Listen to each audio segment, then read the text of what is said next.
Absolutely, I think audience ना बदल रही होती तो अभी भी आप वही फिल्में देख रहे होते।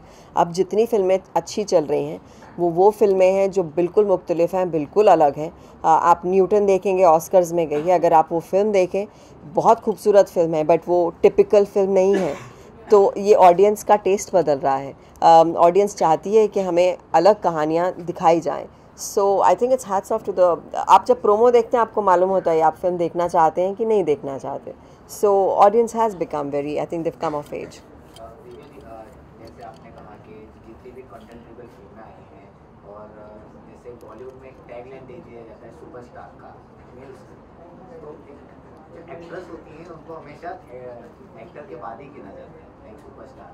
तो अभी हम हाल ही में देख रहे हैं ज़्यादा करके जितने भी डायरेक्टर जो आ रहे हैं हमारे, सब फीमेल आ रही हैं। तो इस जो चेंजेस को देख रहे हैं किस नज़रिए से देखते हैं? बहुत इंडस्ट्री में बहुत खूबसूरत चेंजेस आ रहे हैं महिलाओं को लेकर। आप एक क्रू में जाएंगे, अभी आपके क्रू में देख लो बहुत लड़कियां हैं। आप हमारे फिल्म क्रूज़ में जाएंगे तो लड़के कम होते हैं, लड़कियां ज़्यादा होती हैं। मेरी DOP female, assistants female, dress designer female, set designer female. तो सिर्फ डायरेक्टर बेचारा मेल था और बोला भाई मैं भी शायद चला जाता हूँ। So it was like that. So it's great to see such varied professions being taken. जहाँ आप क्रेडिट्स की बात कर रहे हैं तो hats off to someone like Shahrukh Khan, जो अपने से पहले दीपिका का नाम देते हैं, starring Deepika Padukone and Shahrukh Khan. So I think these kind of changes are coming in our society, where films में तो बहुत अच्छे से आ रहे हैं। हम हर वक्त कहते हैं कि फ़िल्मों से हम ये लेते हैं, तो आई थिंक ये इक्वालिटी जो है ये फ़िल्मों से भी लेनी चाहिए।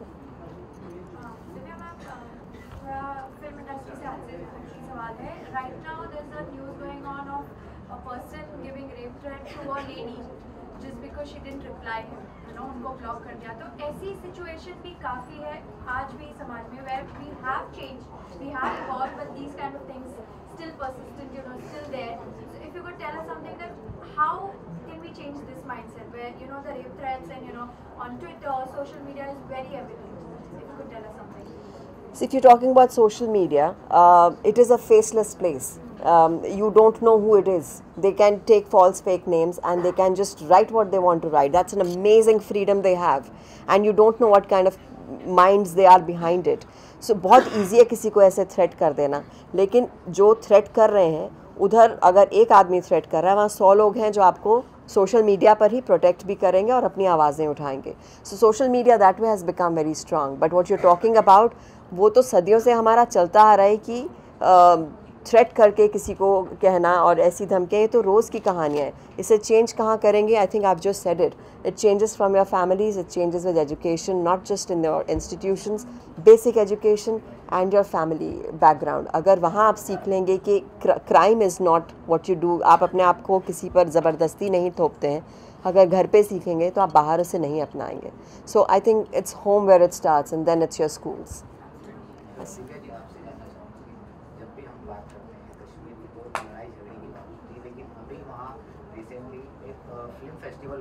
जी, आई एम ऑल्सो गोइंग। क्या कहना चाहेंगे आप? जन्नत कहते हैं कश्मीर को, और मुझे लगता है जो वहाँ गए हैं वो हमेशा जन्नत ही कहते रहेंगे।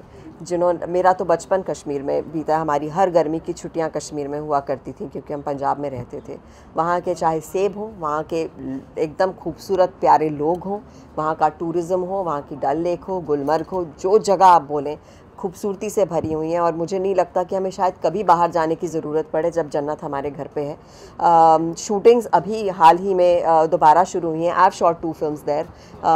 अभी मेघना की फिल्म वहाँ शूट होकर आई है। सो आई थिंक फिल्म वाले ये कहीं ना कहीं नेचुरल ये दिखाते हैं कि नॉर्मलसी कहीं ला सकते हैं हम लोग। So this is a great endeavour to bring in a festival there and encourage films in Kashmir, and I am all there to support that.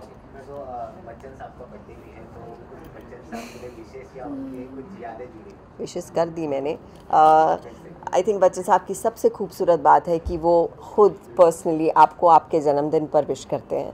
And so मैं आई थिंक इंडस्ट्री में आई इसलिए थी कि I wanted to be like Bachchan. मैंने अपनी माँ की साड़ियाँ दुपट्टे सब फाड़ के अपने नेबरहुड में गाने गाती थी, खई के पान बना रसवाला, और डांस करती थी कि मुझे बच्चन जैसा बनना है। And then years later I get to work with him in many films. एक खूबसूरत सा बॉन्ड बना उनके साथ। एंड अभी मेरी किताब उन्होंने रिलीज़ की, मी एंड माँ, तो मेरे लिए बहुत खूबसूरत रिश्ता रहा है उनका, from a child fan to being somebody who sees him in close quarters. मुझे लगता है कि वो एक इंस्टीट्यूशन है अपने आप में, मेगा स्टार तो है ही, लेकिन जो खूबसूरत इंसान है वो बहुत ही प्यारी चीज़ है, वो दिलों को छूती है। The way he connects with people, चाहे आप उनके शो में देखें, चाहे आप उनसे अदरवाइज़ मिलें, he has a beautiful way of connecting. बागबान में मुझे याद है मैं बहुत डिप्रेस हो गई थी because I was very nasty to him. He notice that and the next day he cheered me up with, उन्होंने गच्चक मंगाई इलाहाबाद से और मुझे पेप अप किया, क्योंकि उन्होंने नोटिस किया कि एक नई लड़की घबरा गई है कि मैं I have not been nice to mister Bachchan, and he was sensitive enough to observe that. So these are the beautiful things that Mr. Bachchan is all about, and here's wishing him many, many, many, many happy returns of the day. He's my most favorite and I totally adore him.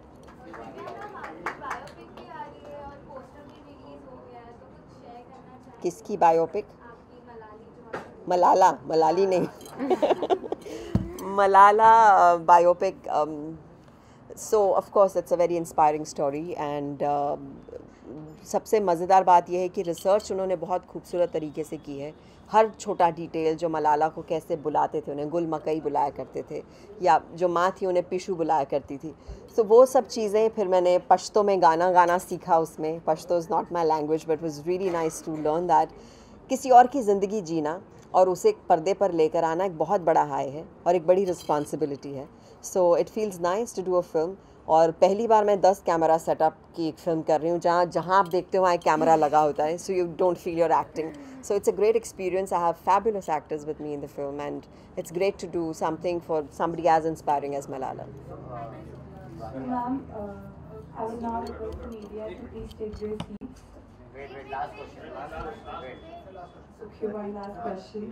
Divya ji, Diwali आ रही है और एक नया initiative लिया गया है नरेंद्र मोदी जी ने कि पटाखे नहीं जलाए जाएंगे. जी, इसको किस नज़रिए से देखती हैं आप? मैं बिल्कुल इस इनिशिएटिव के हक़ में हूँ, क्योंकि जिस तरह की पॉल्यूशन में हम रहते हैं, हम रिलीजन को या हम अपने त्योहारों को एक कहीं ना कहीं वो कर लेते हैं कि रिस्पॉन्सिबिलिटी भूल जाते हैं कि हम किन तरह के टाइम्स में रह रहे हैं.